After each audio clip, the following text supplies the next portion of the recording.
Muy buen día, un fraternal saludo para todos nuestros oyentes que se comunican con este programa semana a semana y han escuchado en este espacio una forma para continuar día a día la construcción de una vida que nos permita adaptarnos de diferentes situaciones.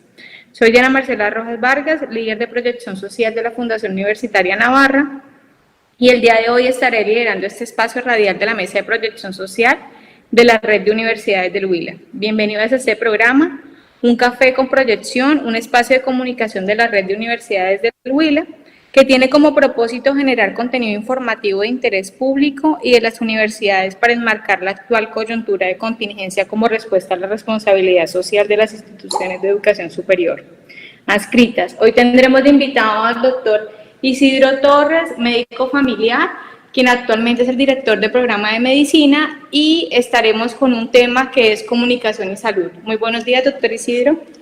Muy buenos días, doctora Diana. Muchísimas gracias por la invitación. Muy buenos días a todas las personas que nos están escuchando. Bueno, a nosotros nos gustaría escuchar de usted, doctor, que es un experto en relación al tema, ¿qué es la comunicación?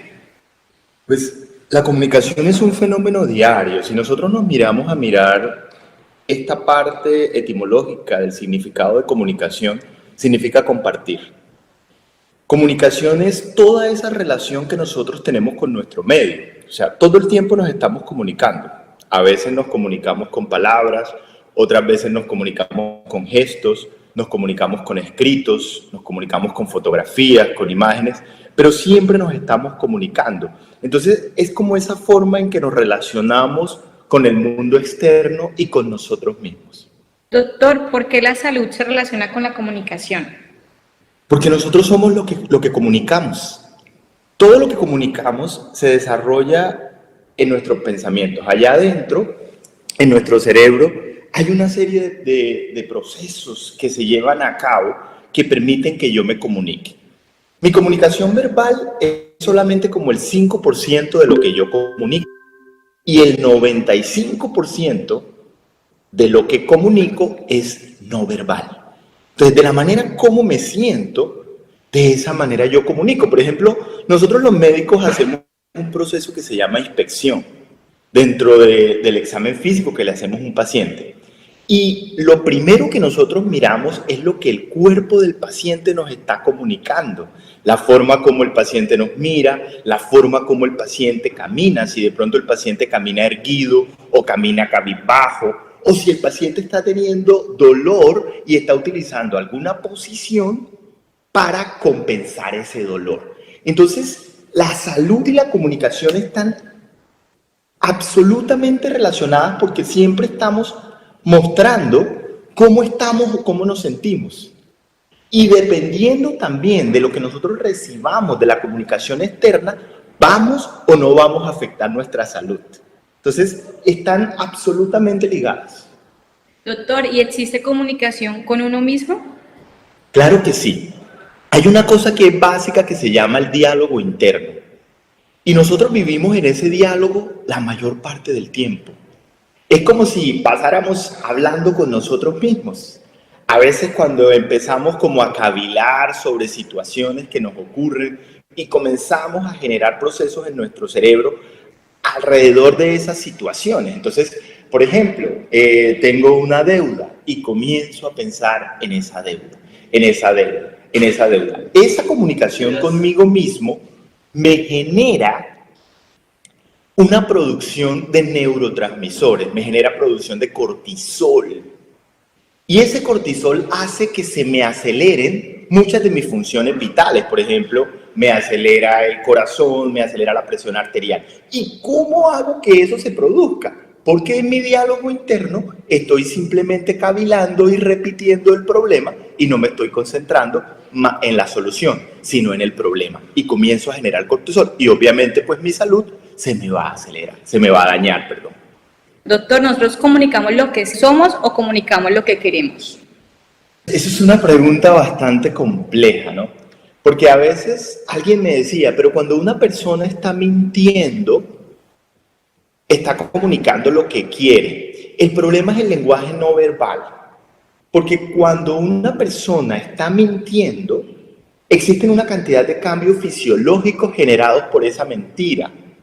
Y a veces son cambios que son muy pequeñitos, que de pronto la mayoría de las personas no los perciben, pero son cambios que son muy chiquiticos, por ejemplo, en la coloración de la piel, porque cuando las personas mienten, cambia un poquito esa parte de la vascularización.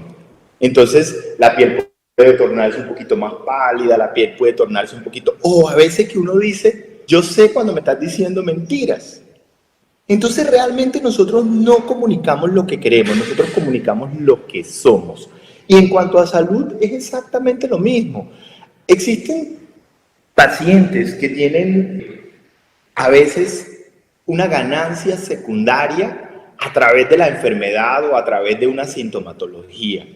Nosotros los médicos podemos saber si ese paciente sí nos está diciendo lo que realmente tiene o está relacionado con su ganancia secundaria. Y esto no significa que este paciente no tenga una alteración de salud, porque el hecho de querer una ganancia secundaria a través de una enfermedad ya es una alteración de salud. Simplemente que el tratamiento no tiene que hacerse de pronto con fármacos, sino que el tratamiento debe realizarse a través de psiquiatría o a través de psicología para resolver ese conflicto que tiene esa persona. Pero esa persona, nosotros los médicos nos podemos estar dando cuenta que sus síntomas no son reales a través de lo que esta persona está comunicando.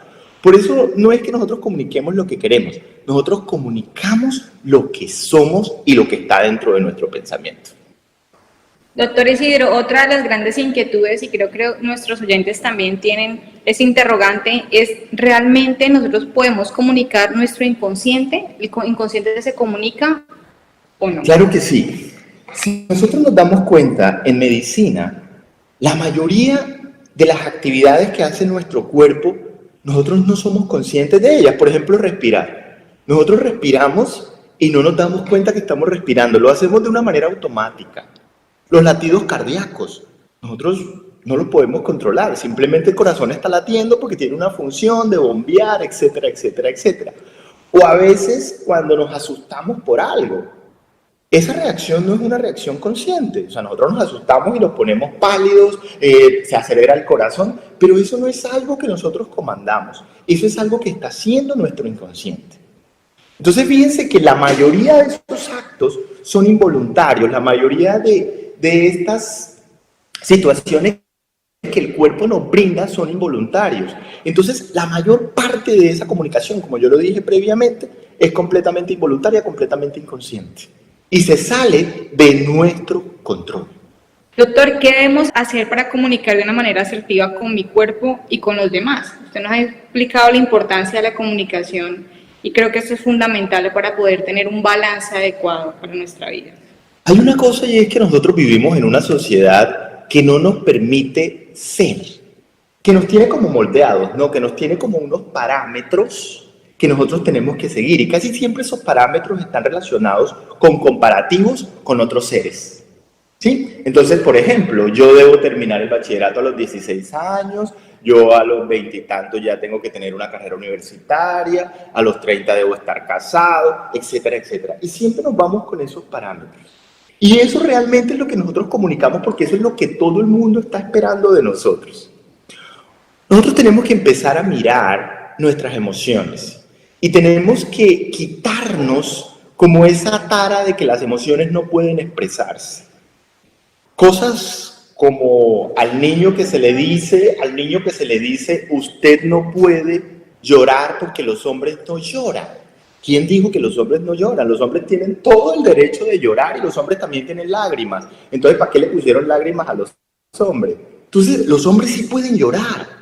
O que los hombres no pueden expresar sentimientos o no pueden expresar emociones. Las emociones existen y todos nosotros tenemos todo nuestro derecho a expresar nuestras emociones. Y es sano expresar nuestras emociones. Inclusive, cuando una persona está llorando, ¿qué es lo primero que le dice la otra persona que está cerca de él? No llores. Pero ¿cómo no voy a llorar si yo tengo ganas de llorar? Permíteme llorar. Entonces, en esos procesos sociales nos hemos metido tanto que a veces nosotros mismos alteramos nuestra salud gracias a esos procesos. Si yo estoy llorando porque tengo un dolor, o veo a un amigo o a un familiar mío que está llorando, ¿qué debo hacer yo? Simplemente comunicarme a través de gestos de apoyo. Un gesto de apoyo cuando una persona está llorando es simplemente entregarle un pañuelito. O si tengo mucho más confianza con la persona y no estamos en la pandemia, ahorita en la pandemia no se puede hacer esto, pero si estamos fuera de este riesgo de contagio, pues darle un abrazo a esa persona o simplemente tocarle un hombro. ¿Sí? Eso es comunicación. Y de esa forma yo te estoy comunicando a ti que te estoy apoyando y que estoy entendiendo lo que estás sintiendo, aunque no sé qué sea lo que estás sintiendo, pero estás llorando. Y eso es mucho más reconfortante que decirle a una persona, no llore. ¿Sí? La otra cosa es que las situaciones que cada uno vive no son ni grandes ni pequeñas. A veces decimos, ay, mira esa niña tan tonta, se puso a llorar porque el novio la dejó, tantos hombres que hay. Eso no está bien. ¿Por qué? Porque las emociones de esta niña son sus emociones y ella es la que las está sintiendo. Y si yo quiero comunicarme efectivamente con ella, no la puedo bloquear. Lo que tengo que hacerle es apoyarla, decirle, claro, eso duele. Eso duele. Sin embargo, tú eres tan fuerte que seguramente lo vas a superar en tu momento. Fíjense que es diferente a decirle que su problema es tonto y que no merece la pena la emoción. Las emociones tenemos que validarlas y también tenemos que validar las emociones de nosotros mismos. ¿Por qué no he de reír si algo me produce risa? ¿Por qué no he de llorar si algo me produce llanto? ¿Por qué no puedo ser romántico si estoy enamorado? Porque es que estoy siempre mirando esa otra contraparte de la comunicación y es la aceptación. Acuérdense que si yo me estoy comunicando, yo soy responsable de mi comunicación. La persona que está allá afuera no tiene la obligación de entenderme. Soy yo quien me estoy comunicando, quien debo hacerme entender. Por eso la comunicación tiene que ser coherente. Y mi lenguaje verbal y mi lenguaje no verbal deben ser coherentes. Yo no puedo decirle a alguien que me gusta su blusa si estoy arrugando la cara o estoy haciendo un no con mi cabeza. Porque no soy congruente, no soy coherente. Entonces, tenemos que empezar a ser coherentes, tanto con nosotros mismos, con lo que comunicamos. Porque si no hay esa coherencia, no tenemos una comunicación asertiva. Y a veces esa coherencia, la mayor parte del tiempo está con nosotros mismos porque nos cohibimos y nos inhibimos de comunicar lo que realmente sentimos. Doctor Isidro, ¿existe comunicación espiritual? Claro que sí. De acuerdo a la creencia que tiene la persona se va a comunicar con eso que cree. Lo interesante de esta comunicación es que esta comunicación produce un efecto bien interesante en el cerebro y es el efecto de generar ondas de tranquilidad en el cerebro. Cuando la persona se conecta con su espiritualidad, se conecta con su creencia, su cerebro entra en unas ondas de tranquilidad y en unas ondas de paz, por decirlo así para que me comprendan. Estas ondas están comprobadas científicamente y se ha demostrado que cuando estas onditas aparecen, tenemos más capacidad de concentrarnos, tenemos más capacidad de resolver situaciones, porque no estamos bombardeados con el diálogo interno. O sea, con nuestro propio diálogo que nos está diciendo, venga, es que las cosas son así, es que las cosas son así.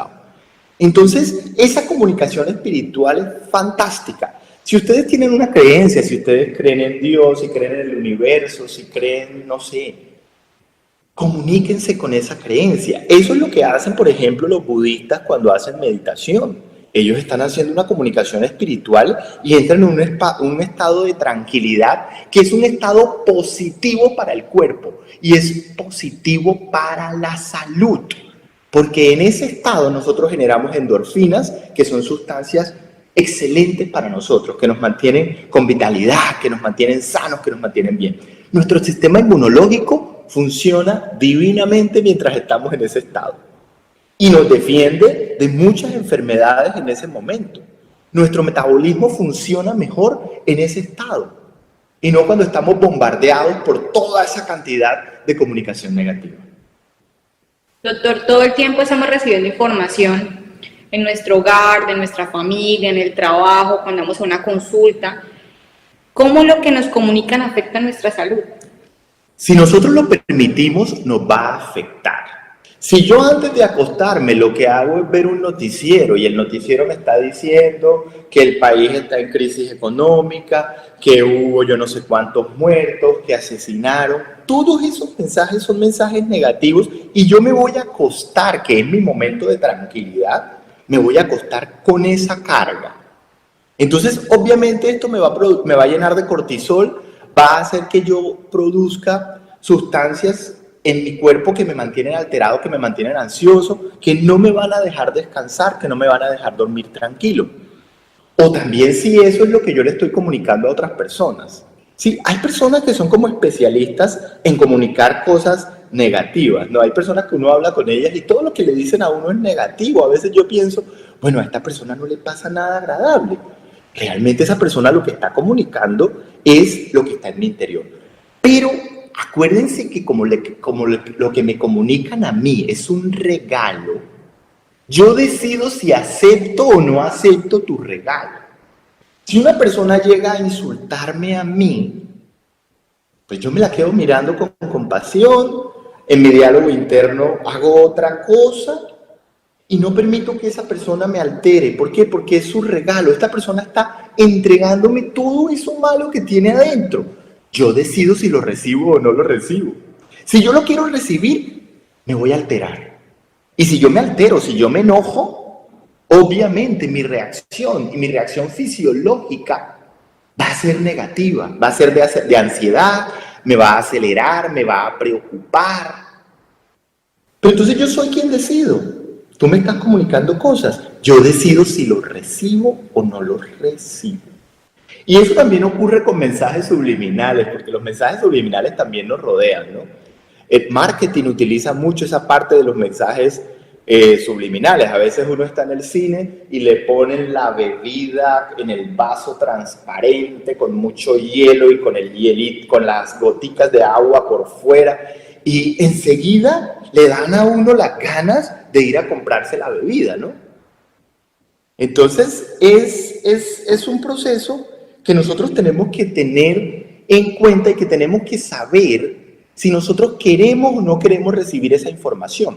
Eso es como cuando escuchamos normalmente. Nosotros podemos estar escuchando música, podemos estar escuchando a una persona conversando, el televisor encendido, pero llega un momento en que nosotros solamente escuchamos lo que nosotros queremos escuchar. Entonces, en la comunicación y en lo que oímos tenemos que volvernos selectivos y tenemos que bloquear esos mensajes o esas cosas que me van a alterar mi salud. Entonces es importante volverse selectivo, es importante concentrarse y meterse en el diálogo en algo positivo, generar un pensamiento positivo y una comunicación diferente para que mi salud no se vea afectada. Bueno, doctor Isidro, quiero agradecerle, muchísimas gracias por habernos apoyado en este tiempo de la entrevista. Realmente es un tema demasiado importante para nuestra población y es que todo el tiempo nos estamos comunicando y cómo las cosas de una u otra forma nos traen información que nos puede afectar nuestra salud. Muchísimas gracias, doctor Isidro. Muchas gracias a ustedes y con todo el placer.